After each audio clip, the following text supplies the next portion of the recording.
தேவகுமாரா தேவகுமாரா என்ன நினைச்சிடுங்க. தேவகுமாரா தேவகுமாரா கொஞ்சம் நினைச்சிடுங்க.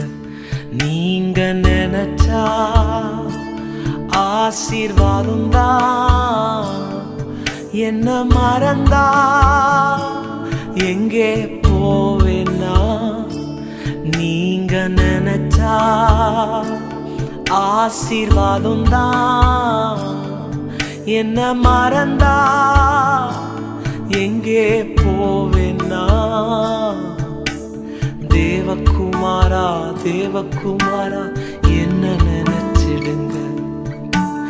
தேவகுமாரா தேவகுமாரா கொஞ்சம் நினைச்சிடுங்க. உடைந்த பாத்திரம் நான், அது உமக்கே